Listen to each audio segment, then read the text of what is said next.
The Holy Land is a special place, a place where the Bible and history come alive. People from all over the world come to Israel seeking a different kind of travel experience. They're looking for inspiration, not just sightseeing, and on this trip, I'm no different.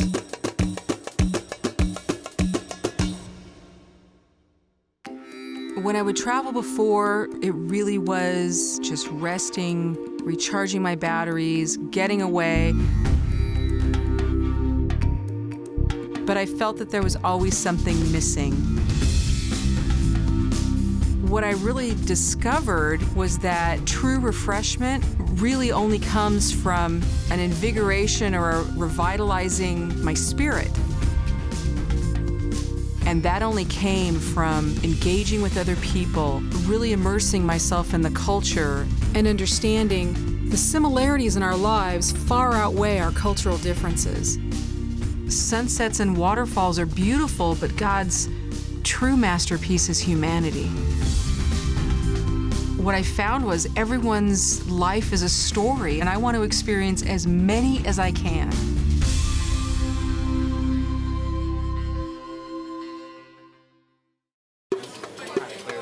There are so many deeply significant sites that were part of the life of Jesus here in Israel. The Mount of Olives, the Garden of Gethsemane, the Via Dolorosa, and the Garden Tomb. But before I rush to those sites I've dreamed of seeing, I'm going to take my time getting to know this extraordinary place. I want to find out what the lifestyle and the environment of Jesus, the apostles, and even the Romans was like in those days. Then I'll slowly ease my way to Jerusalem. So today, I'm going fishing.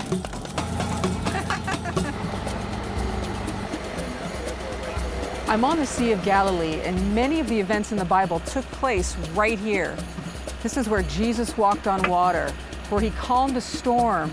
It's where he recruited his disciples as they were fishing out here, just like we're doing today. The Sea of Galilee, the most famous lake in the world, is also known as Lake Tiberias, or the Kinneret. The Sea of Galilee played an important role during the ministry of Jesus. It's where he lived, preached, and performed miracles in the Galilee region. Recently, there were more than 100 boats fishing this lake. Today, Menachem Lev skippers the last large boat on the Galilee. He and his crew are from the En-Gev kibbutz, and he's determined to make a fisherman out of me.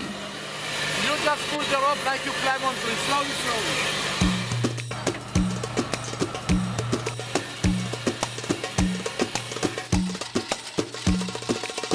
And when he had finished speaking, he said to Simon, "Put out into the deep and let down your nets for a catch."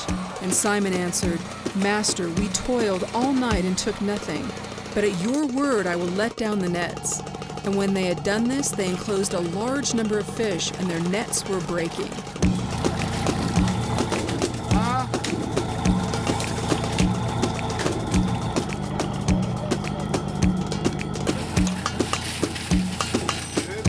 Back in biblical times, they actually did all this by hand, but now Menachem and his crew are very skilled. They have all this intricate machinery that does things so precisely, and it's almost like a dance how they pull all this in and pull all the fish in. And Menachem was telling me he can tell just by looking at his sonar how many fish he's going to pull in, what kind of fish he's going to pull in. It's really quite an art. And he said to them, "Follow me, and I will make you fishers of men." In keeping with all things water in Israel, I headed for the edge of the Judean desert, to the Dead Sea. I'm at the lowest spot on Earth here, 1,300 feet below sea level. People have come from all over the world to experience the healing properties of the Dead Sea. The quantity of the water that evaporates from the Dead Sea is greater than what flows into it, such that this body of water has the highest concentration of salt in the world. It's called the Dead Sea because its salinity prevents the existence of any life forms in the lake. That same salt, on the other hand, provides tremendous relief to the many ailing visitors who come here on a regular basis to benefit from its healing properties. The Dead Sea is 8 times saltier than the ocean, so it makes it easy to just float effortlessly. So let's give this a shot.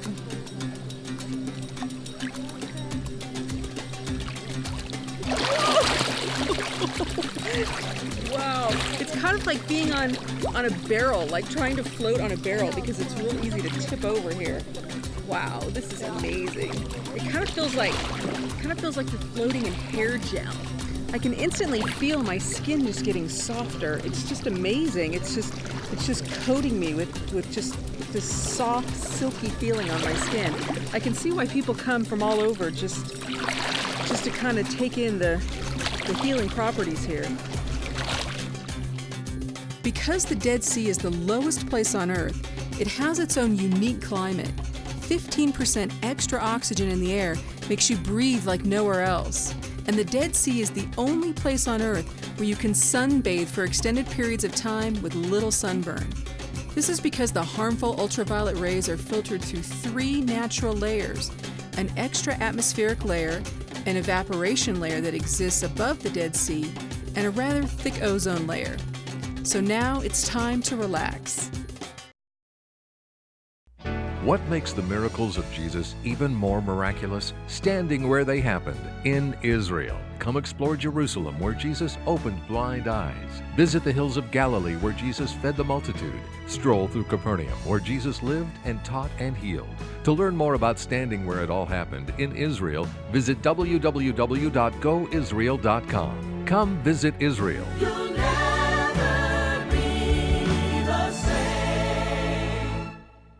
Did you know one of the hottest trends in faith-based travel is river cruising? And it's no surprise that the leader in river cruising is Avalon Waterways, one of the Globus family of brands. Globus has been on the forefront, bringing extraordinary faith-based travel programs to the Christian community for years. One travels on a river cruise to meet new people, to learn, to walk in the footsteps of those who've gone before us, and to see the beauty of God's creation. River cruising allows us to marvel, to be moved, to be inspired, to get a better understanding of different cultures, and gives us a sense of adventure. On a river cruise, the journey is just as awe-inspiring as the destinations themselves. Wind through the rivers of Europe, Russia, China, Egypt, or the Galapagos. So the next time you're planning your family getaway or church retreat, consider making an adventure out of the journey with Avalon Waterways. What makes the miracles of Jesus even more miraculous? Standing where they happened, in Israel. Come visit Capernaum, where Jesus restored a paralytic's helpless legs. Sail the Sea of Galilee, where Jesus walked on the water. Stroll through the Garden of Gethsemane, where Jesus healed a servant's ear. To learn more about standing where it all happened, in Israel, visit www.goisrael.com. Come visit Israel.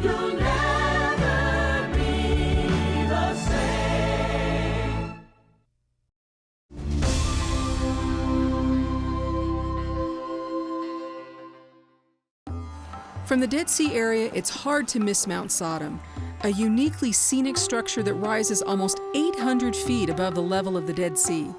It's a mile wide and 7 miles long. This mountain is nothing other than a big block of salt that sank into the bottom of the ancient lake and was lifted out as a slab by tectonic tremors.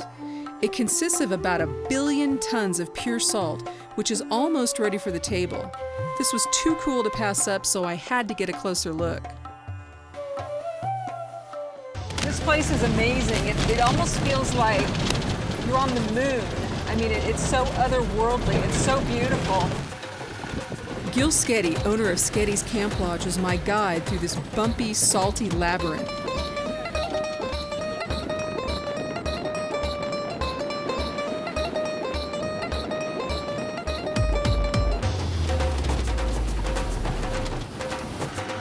After riding through miles and miles of salt, I was compelled. I had to touch it and taste it.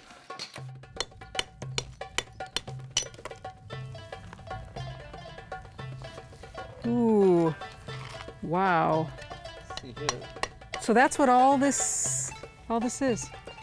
You can imagine 2,000 years ago, when the Rome, it's a big empire, if I hold this piece in my hand, and this piece, in this hand, side of my hand, I hold gold or diamond. The value of the salt was higher than the gold. Oh my. And the reason, that time, only way to preserve food, we preserve with the salt.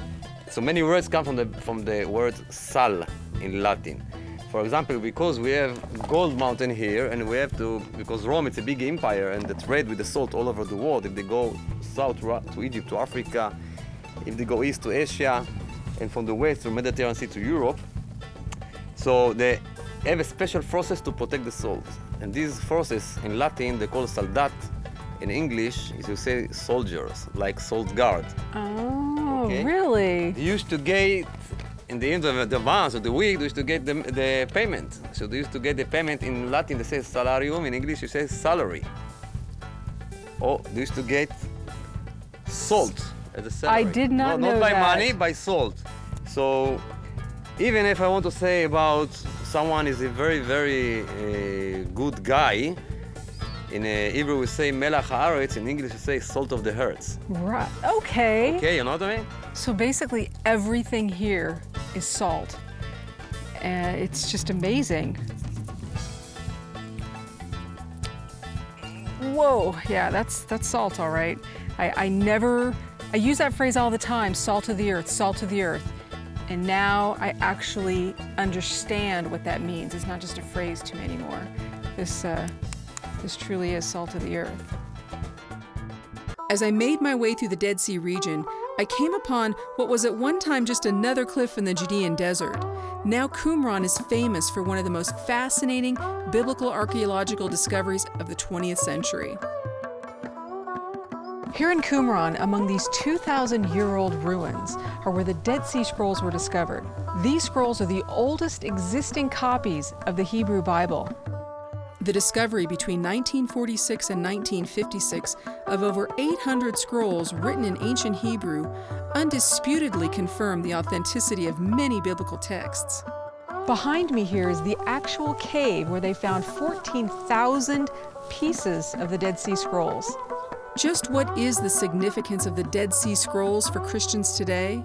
They are 1,000 years older than any manuscript of the Old Testament and demonstrates it was accurately transmitted. In addition, they provide a wealth of information on the times leading up to and during the life of Christ.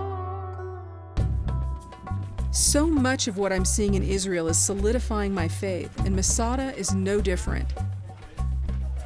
It's one of Israel's most impressive sites, and it's dramatically located in a place of great natural beauty, overlooking the Dead Sea. It's a rugged natural fortress on which the Judean king Herod the Great constructed a sumptuous palace complex in classical Roman style.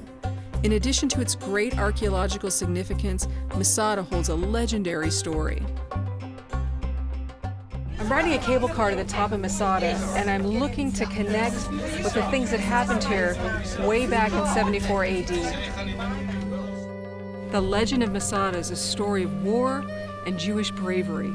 Masada means fortress, and it was on this place that a group of Jewish rebels took their last stand against the Romans. After Judea became a province of the Roman Empire, it was the refuge of the last survivors of the Jewish revolt, who chose death rather than slavery when Roman besiegers broke through their defenses. The defenders, almost 1,000 men, women, and children, led by Eleazar ben Yair, decided to burn the fortress and end their own lives rather than be taken alive. The zealots cast lots to choose 10 men to kill the remainder. They then chose among themselves the one man who would kill the survivors. That last Jew then killed himself. Masada is a source of national pride. It's here that many Israeli soldiers are sworn into the army after making the long walk up the snake path. It's here Israeli soldiers take an oath: Masada shall not fall again. Have you always dreamed about taking a trip to the land down under? There is no better place to begin your journey into the wildlife and wonders of God's country than Sydney, Australia. Sydney is Australia's oldest city, offering the world's most magnificent harbour with its crowning jewel, the Sydney Opera House. And no inspirational trip to Australia would be complete without a visit to the world-renowned Hillsong Church. The heart and soul of Hillsong Church is to introduce and connect people with the living God. 5-night land packages as low as $9.99 per person, and highlights include a Blue Mountain 4-wheel drive eco tour, Sydney Harbor cruise, Sydney Opera House backstage tour, and a Wild Australia Taronga Zoo experience. For more information on the Travel with Spirit Sydney package, call toll-free 866-792-5458 or visit Down Under Answers at duatravel.com. Have you ever dreamt of a journey to Israel to explore great biblical heritage sites, culture, and history? Then let Globus, the leader in escorted tours, be your guide as you trace the life of Jesus through the Holy Land. This ancient land is truly a voyage of discovery. Start your trip in Tel Aviv, the modern oasis on the Mediterranean. Then journey to Nazareth in Galilee and visit the Mount of Beatitudes, where Jesus delivered his Sermon on the Mount. You'll also enjoy a cruise on the Sea of Galilee. After visiting the Dead Sea, the lowest point on the surface of the earth, you'll then venture to the heights of Masada, and then the crown jewel of Israel, the old city of Jerusalem. The Bible comes to life as you explore the Mount of Olives, the Garden of Gethsemane, the Via Dolorosa, and so much more. Pack your bags and get ready to enjoy the Holy Land adventure you've always dreamed of. For reservations, call 877-797-8793 or visit globusfaith.com.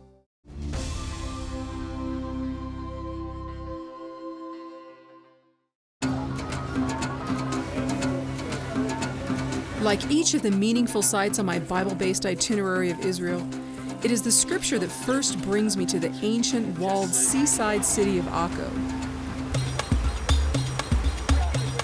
Some 4,000 years ago, the land was given to the tribe of Asher to enter and possess. After the resurrection of Jesus, Paul the Apostle spent a day here in fellowship with one of the earliest Christian communities in the world. I'm going to the old city of Akko in Israel. It's actually, the port here is one of the oldest continuously operated ports in the world, 4,000 years. And Akko is also known as the gateway to the Holy Land. Taking Paul the Apostle's boat tour through Akko's harbor, I experienced the sights and sounds of those ancient days. It's remarkable that from the Mediterranean, the walls of this city must look very similar to what they did in Paul's day.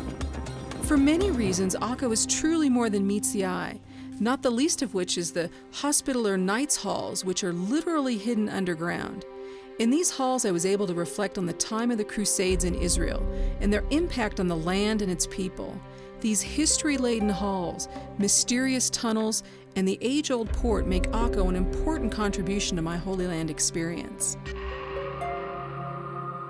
Moving forward to another time in Akko's history, I made my way to a Turkish bath dating back to the Ottoman period.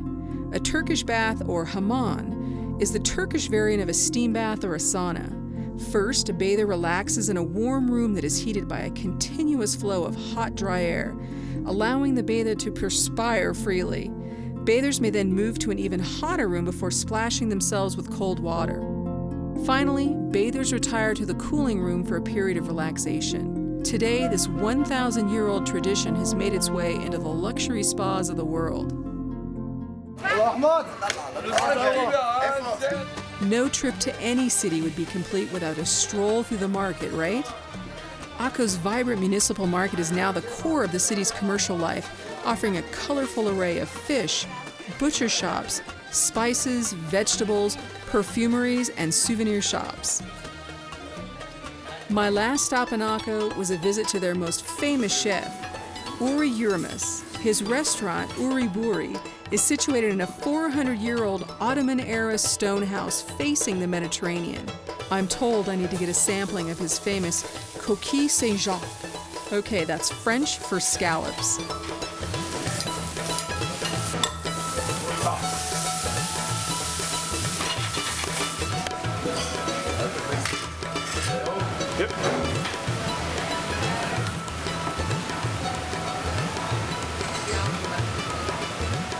It doesn't get much better than this.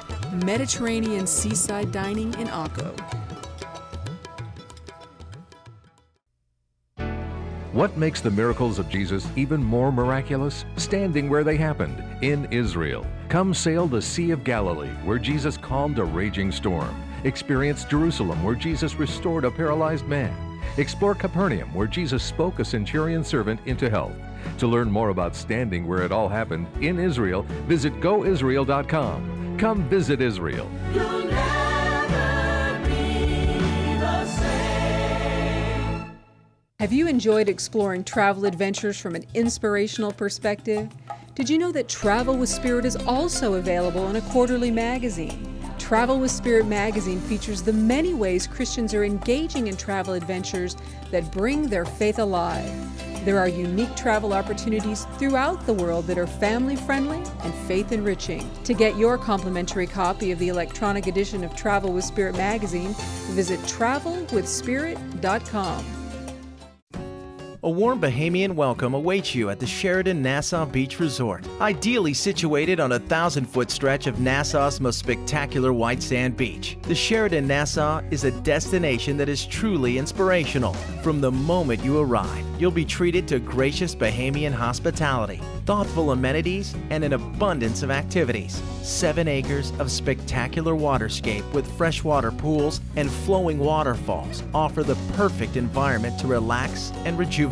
Just a short 35-minute flight from Miami, the Sheraton Nassau Beach Resort is remarkably convenient. Whether you're planning a family vacation, church retreat, or a large-scale convention, we're here to make sure everything is just right. The Sheraton Nassau Beach Resort will provide the perfect environment for you to get in touch with the things that matter the most. To plan your vacation or retreat, visit www.sheratonnassau.com.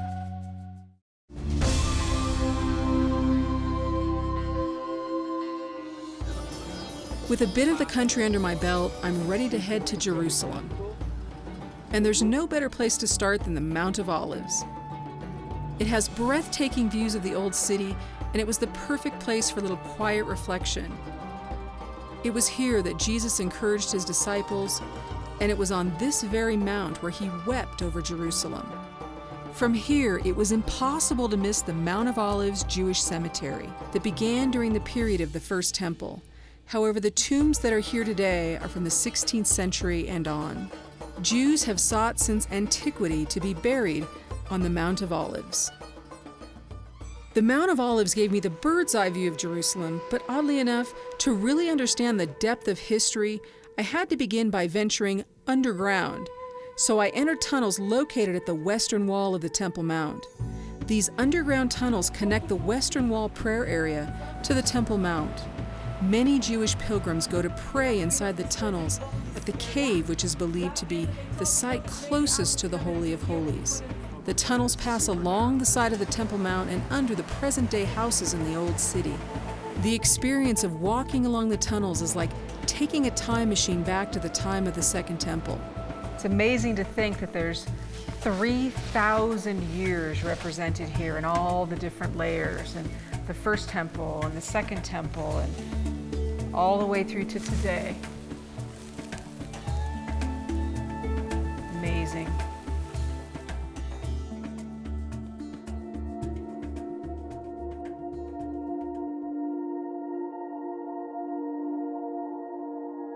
Back above ground is the Western Wall, or the Wailing Wall as it's referred to. It's located on the Old City of Jerusalem at the foot of the western side of the Temple Mount. It is a remnant of the ancient Herodian wall that surrounded the Second Temple.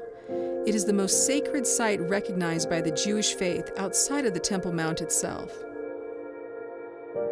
The Western Wall refers not only to the exposed section facing a large plaza in the Jewish quarter, but also to the sections concealed behind structures running along the whole length of the Temple Mount to the Muslim quarter. Faith, culture, and history all come together here at the Western Wall. Behind me, the remains of the original stone wall from the Second Temple. 24 hours a day, people come here to pray, to worship, and to pour their hearts out to God.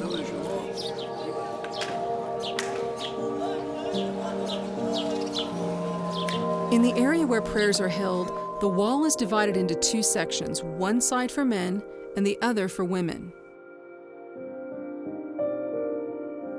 For centuries, it's been a tradition to place written prayers and requests inside the stones of the wall. Many bring notes written by friends or family to place on the wall if they can't come personally. I was moved to write a prayer of my own.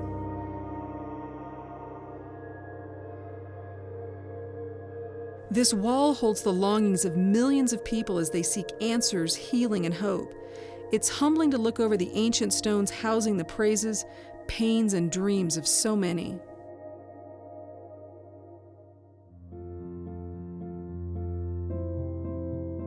I'm now ready to follow in the footsteps of Jesus on his last few days. The Garden of Gethsemane. I see why Jesus would come to such a serene spot for meditation, but the setting is such a juxtaposition between beauty and anguish. This place, on Jesus' last night, transformed from a peaceful garden to a garden of pain so great that it caused him to sweat drops of blood.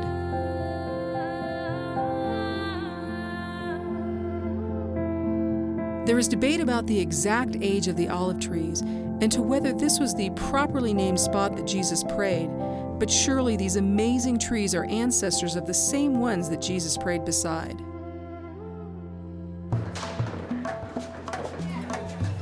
The Via Dolorosa, the road Jesus walked from the place of Pontius Pilate's sentencing to Golgotha, means way of sorrows. I've always pictured this last road as a quiet path winding its way among old olive trees up a mountain to where crosses stand starkly against the sky. But walking the real street in Old Jerusalem was quite different. The realization set in that I was experiencing exactly what Jesus would have seen that Friday. I suppose the pilgrims that come from around the world to walk this way bearing a cross are an ever-present reminder. For me, it's humbling knowing that I'm walking on the same stones that my Savior walked so long ago. I'm at the Garden Tomb, and many consider this place to be the most likely place where Jesus was laid in the tomb. What is for certain, though, is that we are in the land of his resurrection. Pilgrims come from all over the world to experience the power of this place, and I consider myself one of them. This garden has been carefully preserved as a Christian site by the Garden Tomb Association because many believe it could be the Garden of Joseph of Arimathea in which Jesus was buried after his crucifixion. The caretakers of the Garden Tomb are the first to tell us the place is of historical significance, but it's not as important as the person who died on that Roman cross and rose from the dead from that Jewish tomb. People have been coming to this land for many years in the hopes that experiencing these biblical sites for themselves will somehow transform them. I think all travel is transformational, but Israel, the Holy Land, is even more so because of a transformation that took place 2,000 years ago, a transformation from death to life.